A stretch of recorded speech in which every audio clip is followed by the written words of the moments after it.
BPSC office के बाहर protest कर रहे शिक्षक अभ्यर्थियों को पुलिस ने डंडे मारकर भगाया। प्रदर्शनकारियों ने रिजल्ट में धांधली का आरोप लगाया है। इनका ये भी कहना है कि नियमों को बदलकर फर्जी तरीके से नियुक्तियां दी जा रही हैं। कुछ ऐसे लोगों का भी चयन किया गया है जो एसटीईटी पास नहीं है। अभ्यर्थी 1 कैंडिडेट 1 रिजल्ट की मांग कर रहे हैं। नालंदा में तीसरी बेटी होने के डर से एक पति ने गर्भवती पत्नी की हत्या कर दी। विवाहिता का शव फांसी के फंदे से लटका मिला है। मृतका के परिजनों का आरोप है कि ससुराल वालों ने अल्ट्रासाउंड करवाया था, जिससे उन्हें इस बात की जानकारी मिल गई थी कि गर्भ में लड़की है। लालू यादव 6 साल बाद छपरा पहुंचे। इस दौरान पार्टी कार्यकर्ताओं में अपने नेता के साथ सेल्फी लेने की हुड़ मच गई। भीड़ बढ़ने से सर्किट हाउस में लगा शीशे का गेट भी टूट गया। आरजेडी सुप्रीमो बेरोजगारी हटाओ रथ पर सवार होकर पटना से यहां पहुंचे थे। बगहा में एक बेटी ने अपने पिता पर यौन शोषण का आरोप लगाया है। उसका कहना है कि घर में अकेले होने पर जबरदस्ती करते हैं, साथ सोने का दबाव बनाते हैं। बेटी जब विरोध करती है तो आरोपी पिता उसके साथ मारपीट भी करता है। मुजफ्फरपुर में गन पॉइंट पर 3 बदमाशों ने एक पेट्रोल पंप लूट लिया। मंगलवार देर शाम स्टाफ को बंधक बनाकर लुटेरों ने इस वारदात को अंजाम दिया। तीनों अपराधी सीसीटीवी कैमरे में कैद हो गए हैं। पुलिस 2.5 घंटे बाद मौका वारदात पर पहुंची। बिहार के लाल शैलेश कुमार ने चीन में भारत का परचम लहरा दिया। पैरा एशियन गेम्स में गोल्ड मेडल जीतकर देश का नाम रोशन किया। हाई जंप कैटेगरी में उन्हें ये कामयाबी मिली। पीएम मोदी और सीएम नीतीश कुमार ने शैलेश को बधाई दी है। इंडिया गठबंधन की सहयोगी पार्टी जेडीयू और कांग्रेस मध्य प्रदेश में आमने सामने आ गई हैं। जनता दल यूनाइटेड ने एमपी विधानसभा चुनाव में अपने 5 उम्मीदवार दिए हैं। हम सुप्रीमो जीतन राम मांझी ने तंज कसते हुए कहा कि मेढक सिर्फ टर्टर कर सकते हैं, एक जगह इकट्ठा नहीं हो सकते। अरवल में हुए एक सड़क हादसे में आरजेडी नेता लाल बहादुर समेत 3 की मौत हो गई। 2 लोगों की हालत गंभीर है। मंगलवार रात खजूरी पावर ग्रिड के पास 2 बाइक में भिड़ंत हो गई। एक बाइक पर राजद नेता भतीजे के साथ सवार थे। दोनों ने मौके पर ही दम तोड़ दिया। कटिहार में डीएसपी के बॉडीगार्ड ने पिस्टल से गोली मारकर खुदकुशी कर ली। मृतक की पहचान दीपक कुमार के रूप में की गई है। पत्नी ने बताया कि वो दुर्गा पूजा की छुट्टी नहीं मिलने से परेशान था, जबकि पिता का कहना है कि चोरी के एक मामले में दीपक का कुछ लोगों से विवाद हुआ था। मधुबनी में एक चाचा के चलाए पत्थर से भतीजी की मौत हो गई। भतीजी सिर्फ 1 महीने की थी। वारदात के वक्त वो घर में सो रही थी। पत्थर लगने से उसकी मौके पर ही मौत हो गई।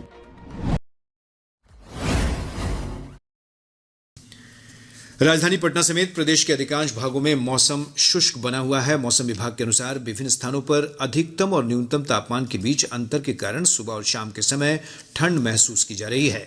मौसम विज्ञान केंद्र पटना के वैज्ञानिक कुमार गौरव ने बताया है कि अगले 24 घंटों के दौरान राज्य के अधिकांश भागों में सुबह के समय धुंध छाए रहने की संभावना है। आज के मौसम विश्लेषण के अनुसार अगले 24 घंटों के दौरान राज्य का मौसम आमतौर से शुष्क बना रहेगा एवं सुबह के समय राज्य के अधिकांश हिस्सों में धुंध छाए रहने की संभावना है। साथ ही हिमालय की तलहटी के कुछ स्थानों में हल्के स्तर का कुहासा छाए रहने का पूर्वानुमान है।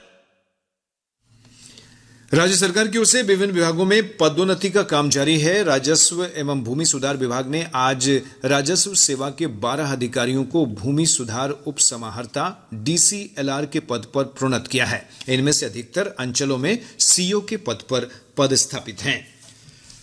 अरवल जिले के करपी थाना क्षेत्र के खजूरी गांव के पास 2 मोटरसाइकिल की टक्कर में 3 लोगों की मौत हो गई, वहीं 2 अन्य लोग घायल हो गए। कटिहार जिले के फलका थाना क्षेत्र के महेशपुर गांव में अपराधियों ने एक प्रॉपर्टी डीलर की गोली मार दी। अररिया नगर थाना क्षेत्र के आश्रम मोहल्ला से अपराधियों ने एक बंद घर से लाखों रुपए की संपत्ति चोरी कर ली।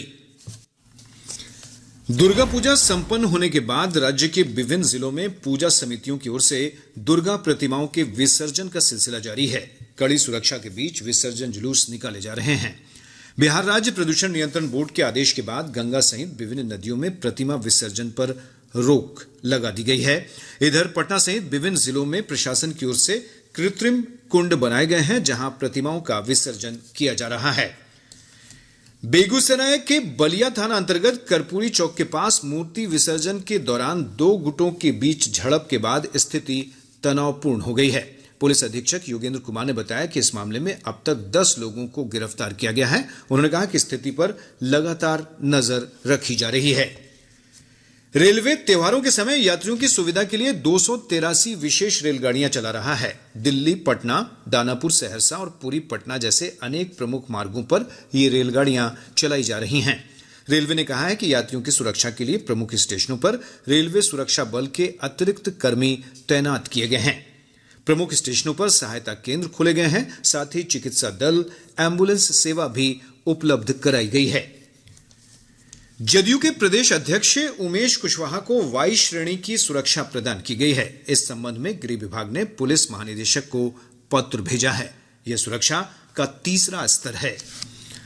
प्रदेश में डेंगू के मामलों में लगातार बढ़ोतरी हो रही है। पिछले 24 घंटों के दौरान राज्य भर में डेंगू के 241 से अधिक मामले मिले हैं। राज्य में डेंगू के मरीजों की संख्या 13,604 हो गई है। स्वास्थ्य विभाग ने डेंगू के प्रकोप को देखते हुए लोगों से मच्छरों से बचाव करने और बुखार होने पर तत्काल नजदीकी स्वास्थ्य केंद्र से संपर्क करने की अपील की है। वरिष्ठ चिकित्सक डॉक्टर RS मिश्रा ने कहा कि बुखार होने पर सिर्फ पैरासिटामोल की दवा लेनी चाहिए और चिकित्सक से तत्काल परामर्श लेना चाहिए। केंद्र सरकार ने फॉस्फेटिक और पोटाश उर्वरकों पर रबी मौसम 2023-24 के लिए पोषण आधारित सब्सिडी दरों को स्वीकृति दे दी है। यह इस वर्ष 1 अक्टूबर से अगले वर्ष 31 मार्च तक लागू रहेगी। मंत्रिमंडल की बैठक के बाद संवाददाता सम्मेलन में केंद्रीय सूचना और प्रसारण मंत्री अनुराग सिंह ठाकुर ने बताया कि इससे किसानों को किफायती और उचित दामों पर उर्वरक उपलब्ध हो सकेगा।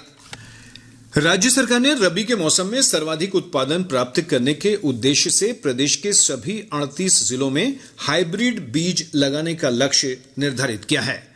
कृषि विभाग ने सभी कृषि विज्ञान केंद्रों, कृषि विश्वविद्यालयों और किसान सलाहकारों को हाइब्रिड खेती के लिए किसानों को जागरूक करने का निर्देश दिया है।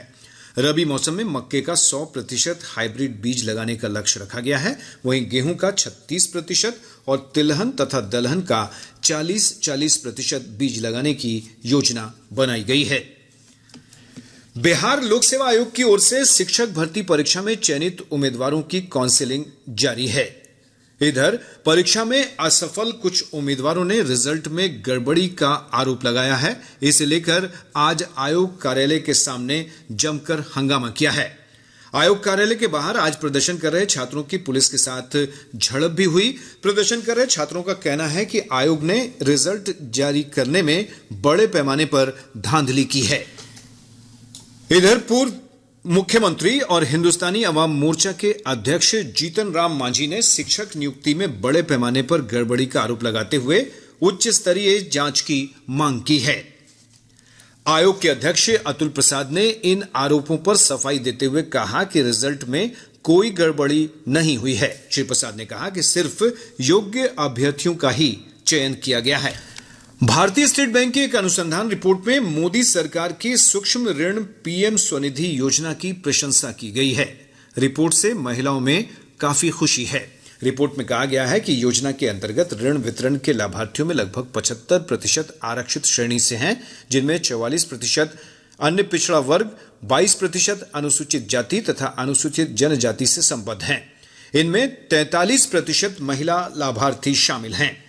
भारतीय स्टेट बैंक की रिपोर्ट में कहा गया है कि महिलाओं की बड़ी हिस्सेदारी से पता चलता है कि शहरी महिलाओं की उद्यम क्षमता से सशक्तिकरण के लिए स्वनिधि प्रदान करना एक बड़ा कदम है। प्रधानमंत्री नरेंद्र मोदी ने सोशल मीडिया पोस्ट में कहा है कि भारतीय स्टेट बैंक की इस रिपोर्ट से PM स्वनिधि के परिवर्तनकारी प्रभाव की स्पष्ट झलक मिलती है। श्री मोदी ने कहा कि इस योजना की समावेशी प्रवृत्ति और मुख्य आकर्षण से यह स्पष्ट होता है कि इससे वित्तीय सशक्तिकरण हुआ है। केंद्र ने विशेष स्वच्छता अभियान के तीसरे चरण के अंतर्गत अब तक कूड़े कचरे के निपटान से 176 करोड़ रुपए से अधिक की राशि एकत्र की है। यह अभियान वर्ष 2021 और 2022 में आयोजित विशेष अभियानों के तहत प्राप्त शिकायतों के निपटान के लिए इस महीने की 2 से 31 तारीख तक आयोजित किया गया है। यह अभियान सेवा प्रदान करने या जनता के साथ संपर्क के लिए जिम्मेदार क्षेत्रीय और बाहरी अधिकारियों पर ध्यान केंद्रित कर रहा है। नई दिल्ली में मीडिया को जानकारी देते हुए कार्मिक राज्य मंत्री डॉक्टर जितेंद्र सिंह ने अभियान की प्रगति के बारे में बताया कि पिछले 3 वर्षों में 776 करोड़ रुपए से अधिक राजस्व अर्जित किया गया है। डॉक्टर सिंह ने स्वच्छता के बारे में जागरूकता फैलाने के लिए प्रोत्साहन दिए जाने की भी जानकारी दी है।